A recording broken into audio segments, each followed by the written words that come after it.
पैगंबर पाक जी प्यारी अम्मा आयशा अघरवारी करे एहतराम जी जल जो करे एहतराम जी जल जो पई उम्मत सदा सारी पैगंबर पाक जी प्यारी अम्मा आयशा अघरवारी पैगंबर पाक जी प्यारी अम्मा आयशा अघरवारी करे एहतराम जी जल जो पई उम्मत सदा सारी पैगंबर पाक जी प्यारी अम्मा आयशा अघरवारी हणी बोहतान जी जल ते दुखायो मुस्तफा माण्हुनि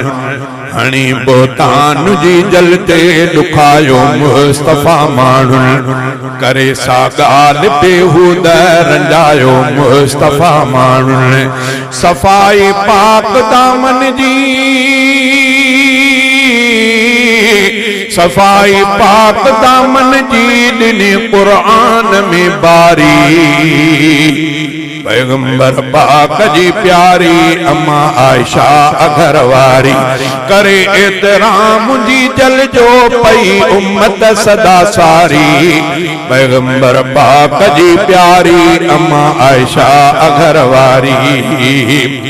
अमड़ जो आ वॾो रुतबो अमड़ जी आला अज़मत या अमड़ जो आ वॾो रुतबो अमड़ जी आला अज़मत या अमड़ जो घर त जन्नत आज ते आरामी हज़रत आ अमड़ जो घर त जन्नत आज ते आरामी हज़रत आ उते गोया के हो जिब्रील उते गोया के हो जिब्रील भी दरबान दरबारी पैगंबर पाक जी प्यारी अम्मा आयशा अघरवारी करे एहतराम जी जल जो पई उम्मत सदा सारी पैगंबर पाक जी प्यारी अम्मा आयशा अघरवारी मोहब्बत मुस्तफा जी आयशा मोहब्बत मुस्तफा जी आशा अम्मा जे मन में हुई ऐं उल्फत आयशा अम्मा सा अरबी मुस्तफा के हुई मोहब्बत मुस्तफा जी आयशा अम्मा जे मन में हुई मोहब्बत मुस्तफा जी आयशा अम्मा जे मन में हुई ऐं उल्फत आयशा अम्मा सा अरबी मुस्तफा के हुई तॾहिं तारीफ़ जी जल जी तॾहिं तारीफ़ जी जल जी कई महबूब हरवारी पैगंबर पाक जी प्यारी अम्मा आयशा अघरवारी करे एहतराम जी जल जो पई उम्मत सदा सारी पैगंबर पाक जी प्यारी अम्मा आयशा अघरवारी अमर कुरान जी पिण हाफिज़ा आला फ़क़ीह भी अमर कुरान जी पिण हाफिज़ा आला फ़क़ीह भी हदीसूं मुस्तफा मदनीअ जूं जी दिल खां मिलन के हदीसूं मुस्तफा मदनीअ जूं जी दिल खां मिलन के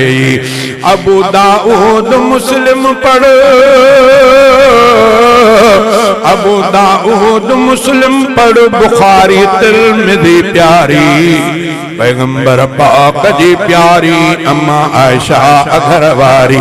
करे एहतराम जी जल जो पई उम्मत सदा सारी पैगंबर पाक जी प्यारी अम्मा आयशा अघरवारी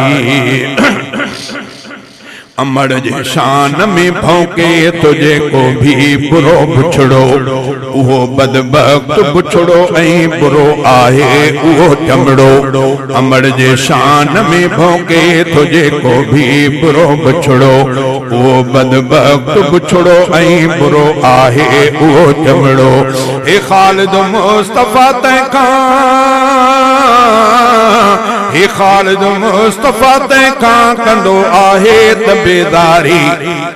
पैगंबर पाक जी प्यारी अम्मा आयशा अघर वारी